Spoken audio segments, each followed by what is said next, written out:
What is a man profited if he shall gain the whole world and lose his own soul? There is no greater thing if you know Jesus Christ as your personal Savior and follow His word. May this program help you to know Jesus and to follow His word. Amen. నీ జీవితంలో శాంతి సమాధానము లేక నిరాశలో నిస్పృహలో ఒంటరిగా ఉన్నట్లు తలంచుచున్నావా? అయితే వెంటనే దేవుని వాక్యాన్ని, దేవుని శక్తిని నీవు తెలుసుకోవాల్సి ఉంది. ఎందుకంటే దేవుని వాక్యము తెలుసుకొనుట ద్వారా దేవుని శక్తిని మనం పొందుకుంటాం. కాబట్టి దేవుని వాక్యమును తెలుసుకొని దేవుని శక్తిని పొందుకొనుము. పాస్టర్ గాలి గంగరాజు గారు పరిశుద్ధ గ్రంథము నుండి 3500 వాక్యములు కంఠపాఠం చేసి దేవుని వాక్య శక్తిని పొందుకొని ఉన్నారు. ఇంకను అనేక మంది దేవుని వాక్యమును కంఠపాఠం చేయడానికి ప్రోత్సహించినట్లుగా దేవుని కృప వలన ది బైబుల్ ఫౌండేషన్ అను సంస్థను స్థాపించి దాని ద్వారా అనేక మందికి ఆకర్షణీయమైనటువంటి బహుమతులను అందజేయుచున్నారు. వెంటనే దేవుని వాక్యాన్ని కంఠపాఠం చేయడం ప్రారంభించింది. 3000 వాక్యాలు కంఠపాఠం చేసినటువంటి వారికి హీరో హోండా బైక్ ఇవ్వబడుతుంది. 2000 వాక్యాలు కంఠపాఠం చేయబడినటువంటి వారికి ల్యాప్టాప్ ఇవ్వబడుతుంది. 1000 వాక్యాలు కంఠపాఠం చేసినటువంటి వారికి హోమ్ కంప్యూటర్ ఇవ్వబడుతుంది. 500 వాక్యాలు కంఠపాఠం చేసినటువంటి వారికి కాస్ట్లీ కొరియన్ బైబుల్ ఇవ్వబడుతుంది. 100 వాక్యాలు కంఠపాఠం చేసినటువంటి వారికి పరిశుద్ధ గ్రంథము ఇవ్వబడుతుంది. మొట్టమొదటిసారి బైబిల్ ఫౌండేషన్ సంస్థ ద్వారా 1000 వాక్యములు కంఠపాఠం చేసిన వారికి ఈ కంప్యూటర్ ప్రకటించడం చాలా సంతోషకరం. కాబట్టి మేము ఏమైతే అనౌన్స్ చేస్తున్నామో తప్పక నెరవేరుస్తామని ఈ విధంగా మేము తెలియపరుచుకుంటున్నాం. పట్టులతో 1000 వాక్యాలు కంఠపాఠం చేశారు కాబట్టి వారిని అభినందిస్తూ ఈ కంప్యూటర్ని వారికి అందజేస్తాం. 500 వాక్యములు, 1000 వాక్యములు, 2000 వాక్యములు మరియు 3000 వాక్యములు కంఠపాఠం చేసిన వారు మొదట మీ ఇంటి యొద్దనే మీరు కంఠపాఠం చేసిన వాక్యములు చూడకుండా రాసి మా చిరునామాకు పంపబడును. అవి పరీక్షింపబడిన తరువాత మౌలిక పరీక్ష తేదీ మీకు తెలుపబడును.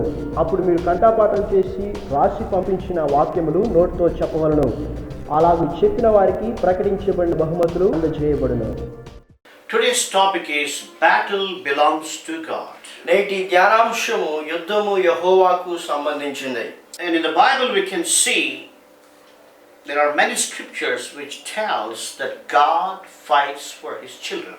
దేవుడు తన యొక్క ప్రజల పక్షముగా యుద్ధం చేసేవాడని బైబిల్లో అనేక వాక్యాలు మనకు జ్ఞాపకం చేస్తూ ఉన్నాయి. And it is such an encouraging word even to hear that God fights for his children. దేవుడు తన యొక్క ప్రజల పక్షముగా యుద్ధం చేస్తాడు అన్నటువంటి మాటను మనం వినడం ఎంతో మనకు ప్రోత్సాహాన్ని కలిగిస్తుంది. Book of Joshua chapter 23 verse 10 says, "One man of you shall chase 1,000.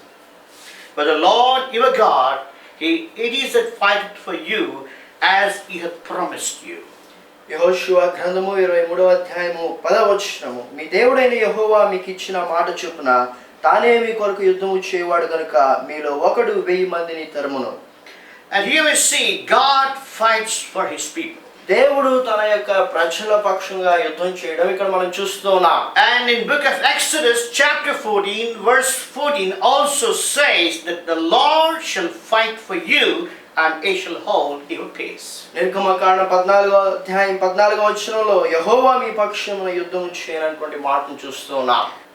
But in 11th verse it says, "Take good heed therefore unto yourselves that allow the Lord your God." 11వ వచనంలో మనం చూస్తున్నాము, కాబట్టి మీరు బహు జాగ్రత్త పడి మీ దేవుడైన యెహోవాను ప్రేమింపవలెను. Many times we claim the promise, at the same time we forget our responsibility. చాలా సార్లు దేవుని యొక్క ఆశీర్వాదమును మనం పొందుకోవాలని ఇష్టపడుతూ ఉంటాం. అయితే మనము చేయాల్సినటువంటి బాధ్యతను మర్చిపోతూ ఉంటాం. Here we see 10th verse, "The Lord shall fight for you." It's a promise. ఇక్కడ 10వ వచనంలో దేవుడు మీ పక్షముగా యుద్ధం చేస్తాడన్నటువంటిది వాగ్దానము. But 11th verse is your responsibility, which tells that we must be careful to allow the Lord our God. 11వ వచనంలో మన యొక్క బాధ్యతను మనం చూస్తున్నాము. మన దేవుడైనటువంటి ప్రభువును ప్రేమించుటకు మనము జాగ్రత్త పడాలి. The key word here is not the battle, ఇక్కడ యుద్ధం అన్నటువంటిది ప్రాముఖ్యమైనటువంటిది కాదు. But the key word is, are we careful to love the Lord our God? అయితే మన దేవుడైనటువంటి ప్రభువును మనం ప్రేమించడానికి జాగ్రత్త పడుతున్నామా? Because if you are careful to love the Lord your God, the Bible says, the Lord shall fight for you. మనము దేవుణ్ణి ప్రేమించడానికి జాగ్రత్తలు వహించినట్లయితే దేవుడు మన పక్షంగా యుద్ధం చేస్తాడని బైబిల్ చెబుతోంది. So don't worry about your battle. నీ యొక్క యుద్ధాన్ని గురించి నీవు భయపడాల్సిన అవసరం లేదు. Don't worry about the problems which you are going through. నీ జీవితంలో నీవు వెళ్తున్నటువంటి సమస్యల గురించి నీవు చింతించాల్సినటువంటి పని లేదు. If you are careful to love the Lord your God, the Lord shall solve all your problems. నీ దేవుడైనటువంటి ప్రభు నీవు ప్రేమించడానికి జాగ్రత్త పడినట్లయితే ప్రభు ప్రతి సమస్యను కూడా పరిష్కరించగలరు. Sometimes he may not solve the problems, but he will help you to sustain in the problems to glorify his name. కొన్ని సందర్భాల్లో నీ యొక్క సమస్యలకు పరిష్కారం రాకపోయినప్పటికీ కూడా నీ సమస్యల్లో నీవు తట్టుకునేటువంటి శక్తిని ఆయన నీకు అనుగ్రహించి తన యొక్క నామాన్ని మహిమపరుచుకుంటాడు. So God is speaking to you, don't worry about the battle. కాబట్టి దేవునితో మాట్లాడుతున్నాడు, యుద్ధముల గురించి నీవు భయపడాల్సినటువంటి పని లేదు. Don't worry about your problems. నీ యొక్క సమస్యల గురించి నీవు భయపడాల్సినటువంటి పని లేదు. Because Joshua told them, the Lord shall fight for you. యెహోషువ ఇక్కడ వారితో అంటున్నాడు, దేవుడు మీ పక్షముగా యుద్ధము చేయనయున్నాడు. But you must be careful to love the Lord your God. అయితే నీ దేవుడైనటువంటి ప్రభువును మీరు ప్రేమించడానికి జాగ్రత్త పడాలి. And how can we love the Lord? మనము దేవుని ఏ విధంగా ప్రేమించగలము? If you ask anybody, most of the Christians say that they do love the Lord. చాలా మంది విశ్వాసులు మేము దేవుని ప్రేమిస్తూ ఉంటామని చెప్తూ ఉంటారు. Remember, God is expecting a kind of love from you according to his word. దేవుడు తన యొక్క వాక్య ప్రకారం మనం ప్రేమించాలని ఆయన కోరుతూ ఉన్నాడు. There's a reason you must know the word so that you may know the power. అందుకే మనం దేవుని వాక్యం తెలుసుకునే ద్వారా దేవుని యొక్క శక్తిని పొందుకుంటాం. I want to show an example. ఒక ఉదాహరణ చెప్పాలని ఆశిస్తున్నాను. Once I met a Hindu saint. ఒక హిందూ భక్తుడిని నేను కలుసుకున్నాను. He left his family and he was going like a sadhu. ఆయన కుటుంబాన్ని వదిలిపెట్టి సాధువు వలె ఆయన ప్రయాణం చేస్తున్నాడు. I felt to share the gospel with him. ఆయనతో సువార్త పంచుకోవాలని అనిపించింది.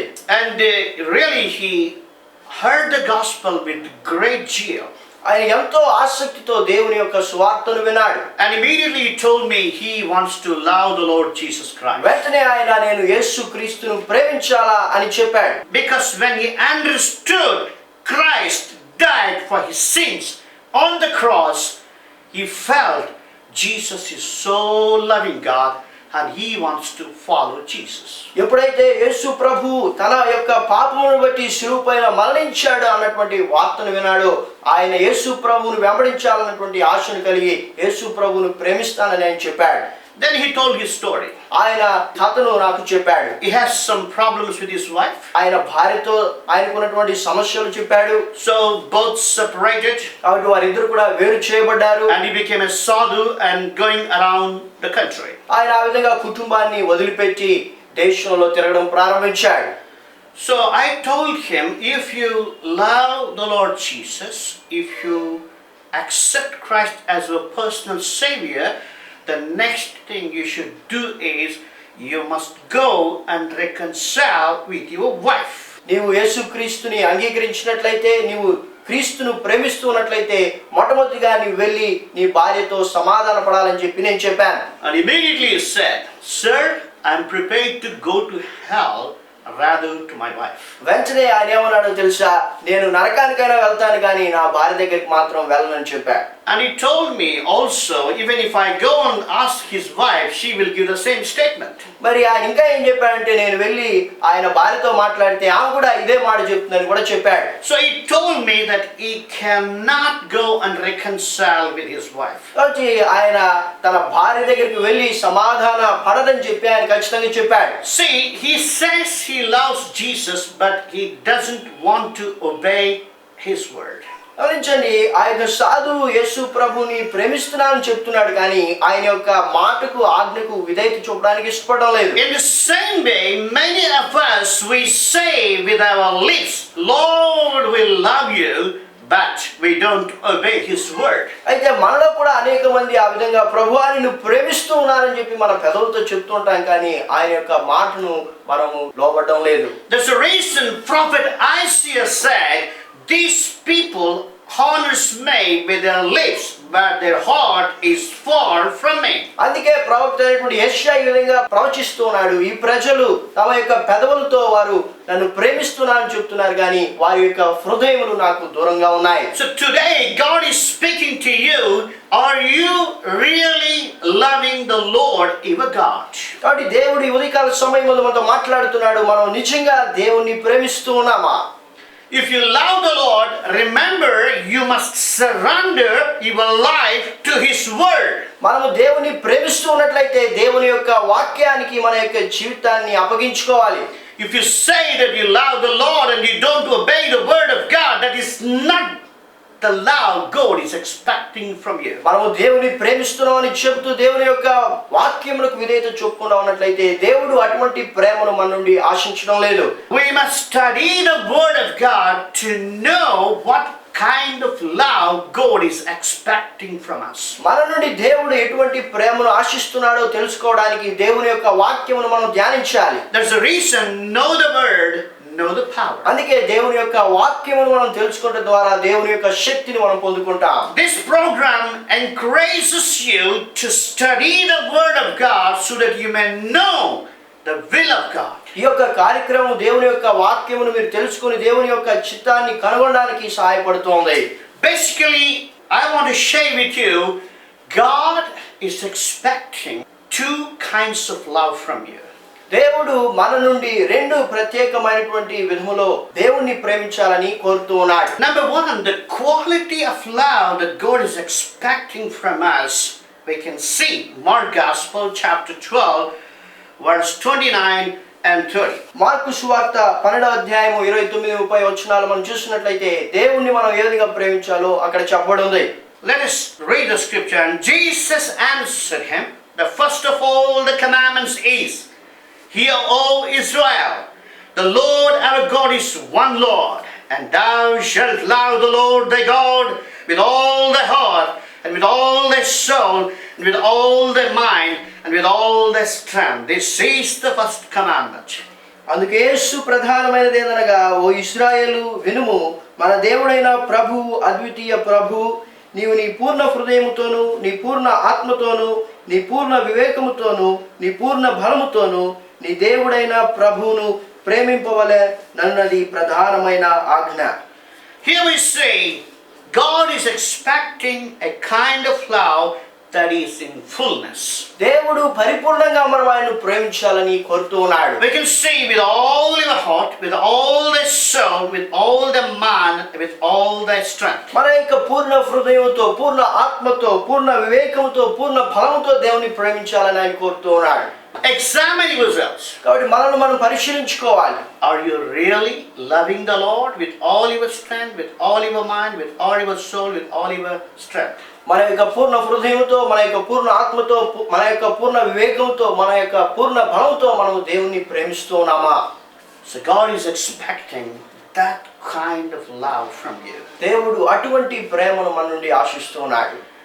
And secondly, we can see that quality of love that God is expecting from us. రెండవదిగా దేవుడు ఎటువంటి ప్రేమను మన నుండి ఆశిస్తున్నాడో మనం చూద్దాం. Matthew Gospel chapter 10 verse 37 says, He that loveth father mother more than me is not worthy of me, and he that loveth son or daughter more than me is not worthy of me. మత్తయి సువార్త 10వ అధ్యాయము 37వ వచనము, తండ్రి నాయనను తల్లి నాయనను నాకంటే ఎక్కువగా ప్రేమించువాడు నాకు పాత్రుడు కాదు, కుమారుడైనను కుమార్తెనైనను నాకంటే ఎక్కువగా ప్రేమించువాడు నాకు పాత్రుడు కాడు. Here we see the quality of love that God is expecting from you, that you should not love anything, anybody in this earth more than Jesus Christ. ఇక్కడ మనం చూసినట్లయితే మనము దేవుని కంటే కూడా ఎవరిని దేనిని కూడా ఎక్కువగా ప్రేమించకూడదని దేవుడు మన నుండి కోరుతున్నాడు. Including your daughter, your son, including the very close relationships. మనతో ఉన్నటువంటి సన్నిహితమైనటువంటి సంబంధులు అయితేనేమి, కుమారుని అయితేనేమి, కుమార్తెను అయితేనేమి, వీరందరికంటే కూడా దేవుణ్ణి మనం ఎక్కువగా ప్రేమించాలి. We all know that in this world the close relationship is father and mother and son and daughter. ఈ యొక్క లోకంలో తండ్రి, తల్లి, కుమారుడు, కుమార్తె మధ్య ఎంతో సన్నిహితమైనటువంటి సంబంధం ఉంటుందని మనందరికీ కూడా తెలుసు. And even in other scripture, Jesus also said that you must love the Lord more than your wife. మరొక వాక్య భాగంలో యేసు ప్రభువు అన్నారు, నీ యొక్క భార్య కంటే కూడా నీవు దేవుని ఎక్కువగా ప్రేమించాలి. So God is expecting you to love Him with such a great quantity and quality. కాబట్టి దేవుడు మనము అన్నిటికంటే ఎక్కువగా మరి నాణ్యముగా ప్రేమించాలని ఆయన కోరుతున్నాడు. So if you love the Lord your God, don't ever bring anything between God and you.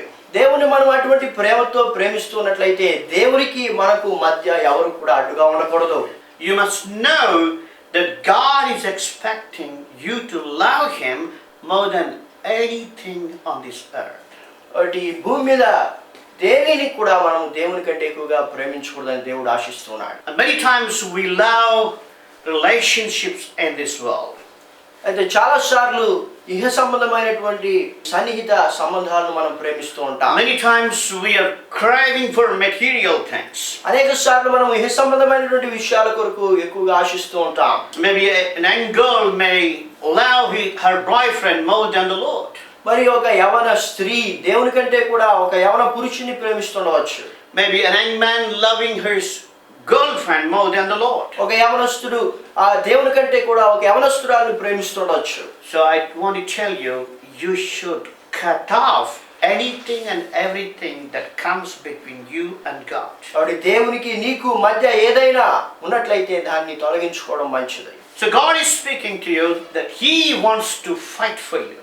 దేవుడు నీతో మాట్లాడుతున్నాడు, నీ పక్షంగా దేవుడు యుద్ధం చేయాలని ఆయన ఆశిస్తున్నాడు. God wants to solve your problems. నీ యొక్క సమస్యలను పరిష్కరించాలని దేవుడు ఇష్టపడుతున్నాడు. Of course, you are also expecting God to fight for you. మనం కూడా దేవుడు మన పక్షంగా యుద్ధం చేయాలని ఆశిస్తున్నాడు. You are expecting God to intervene into your problems and solve every one of your problems. కాబట్టి దేవుడు మన యొక్క సమస్యల్లో ఆయన జోక్యం చేసుకొని వాటిని పరిష్కరించాలని మనందరం కూడా కోరుతూ ఉన్నాం. But God wants you to love Him with such great love.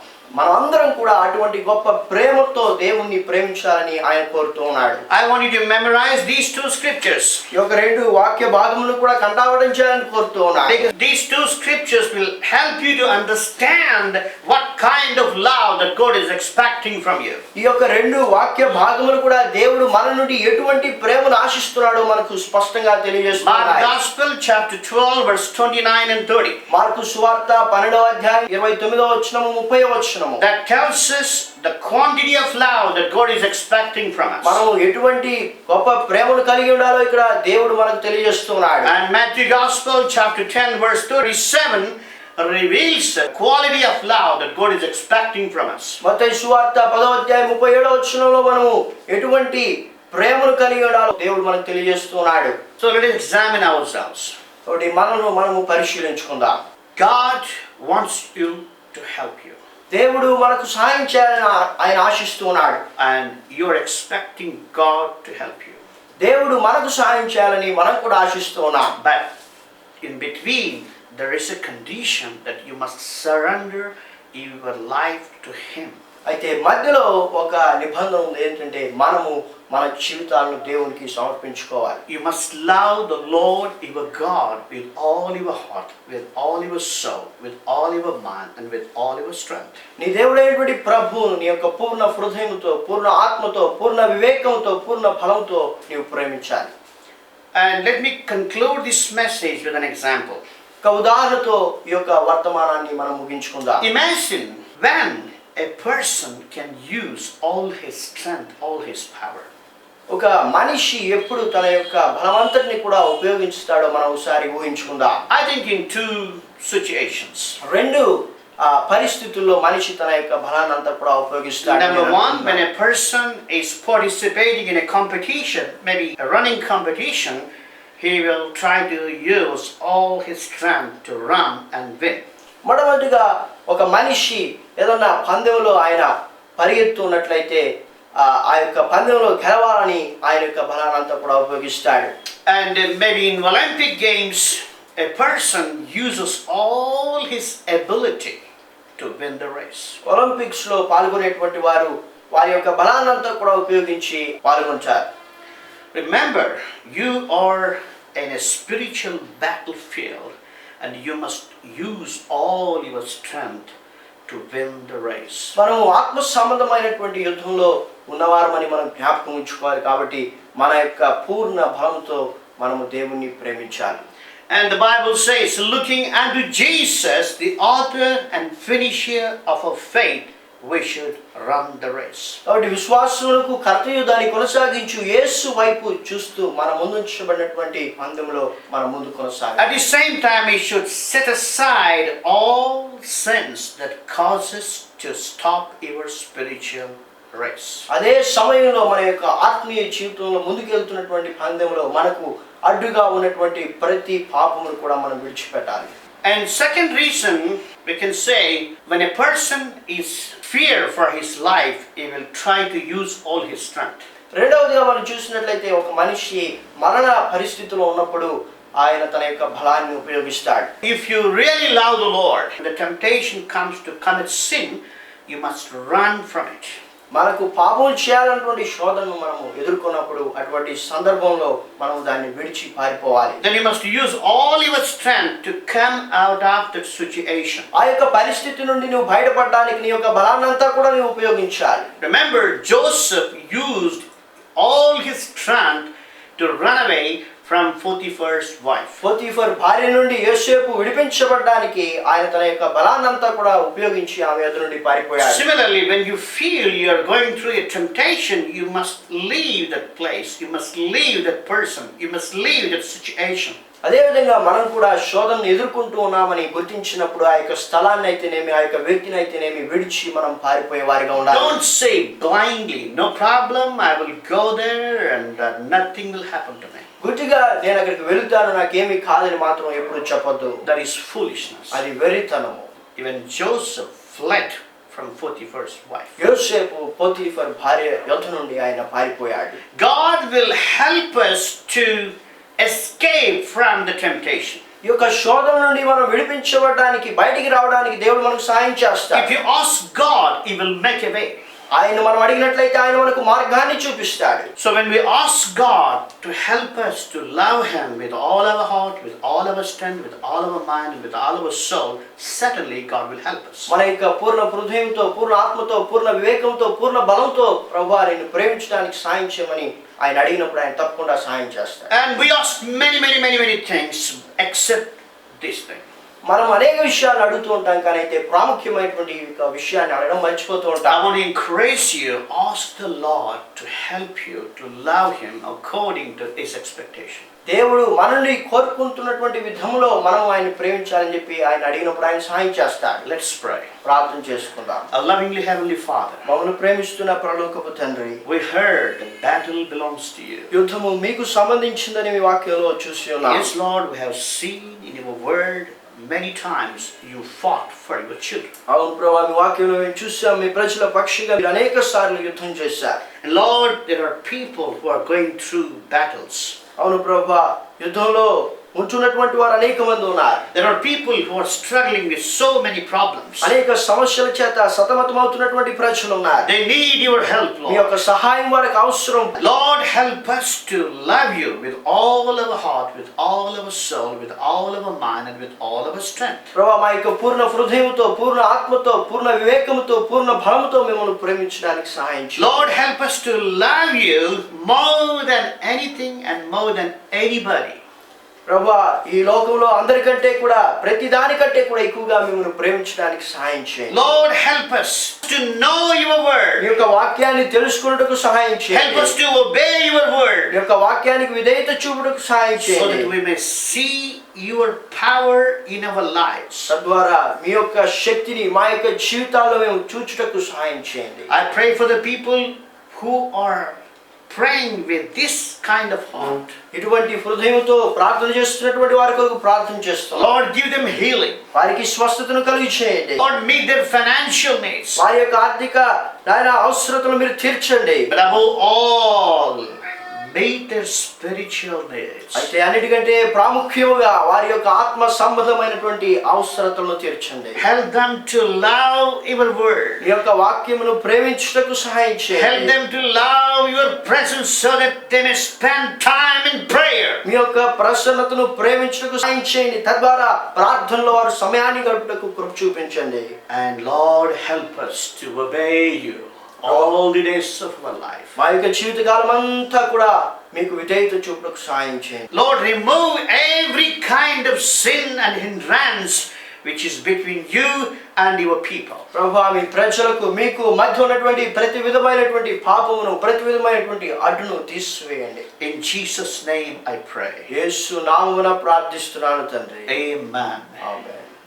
మనిషి పెంచుకోకు నీ కోపం, అది హద్దులు మీరితే పాపం. అది అందరిలో ఉన్న లోపం, అది వస్తే మారుతుంది మనిషి రూపం. చెప్పవచ్చును ఏదో ఒక నెపం, అయినా అది దిగజార్చే కూపం. బైబిల్ వాక్యమే మనిషికి దీపం, పోతుంది ఆ కోపం చదివి చేస్తే జపం. మనిషి పెంచుకోకు నీ కోపం, అది హద్దులు మీరితే పాపం. అది అందరిలో ఉన్న లోపం, అది వస్తే మారుతుంది మనిషి రూపం. చెప్పవచ్చును ఏదో ఒక నెపం, అయినా అది దిగజార్చే కూపం. బైబిల్ వాక్యమే మనిషికి దీపం, పోతుంది ఆ కోపం చదివి చేస్తే జపం. 500 వాక్యములు, 1000 వాక్యములు, 2000 వాక్యములు మరియు 3000 వాక్యములు కంఠాపాఠం చేసిన వారు మొదట మీ ఇంటి యొద్దనే మీరు కంఠాపాఠం చేసిన వాక్యములు చూడకుండా రాసి మా చిరునామాకు పంపవలను. అవి పరీక్షింపబడిన తరువాత మౌలిక పరీక్ష తేదీ మీకు తెలుపబడును. అప్పుడు మీరు కంఠాపాఠం చేసి రాసి పంపించిన వాక్యములు నోటితో చెప్పవలను. అలాగూ చెప్పిన వారికి ప్రకటించబడిన బహుమతులు అందజేయబడును. ఎక్కడున్నారు దొంగలు పుస్తకమునందు ఆంధ్రప్రదేశ్ నేరస్తుల మధ్య సంచలనం సృష్టించిన నవల మరియు పాస్టర్ గాలి గంగరాజు గారి సాక్ష్యము ఉన్నది. మరియు వాక్యానుసారమైన ప్రార్థనలు అని ఈ పుస్తకమునందు వాక్యానుసారమైన ప్రార్థనలు ఉన్నవి. మరియు ఈ యొక్క పుస్తకము వాక్యమును కంఠాపాఠం చేయుటకు ప్రయోజనకరముగా ఉండును. ప్రభు కృపను బట్టి ఈ యొక్క పుస్తకము దేశ విదేశములలో అనేక మందికి ఆశీర్వాదకరంగా ఉన్నది. ఈ పుస్తకములు కావలసిన వారు స్క్రీన్ పైన ఉన్న మా చిరునామాకు 100 రూపాయల డొనేషన్ పంపించి కొనుగొనగలరు. Our ministry is giving gifts to encourage people to memorize the Word of God. If you are inspired to support this ministry, you can send your donations to our address. Our address is the Bible Foundation, Post Box number 13, Tirupati 517507, Andhra Pradesh, India. Our email addresses gali@jesusanswers.com and davidevangelist@hotmail.com. Our mobile numbers 94400 and 94900898824. You can visit our website at www.thebiblefoundation.com.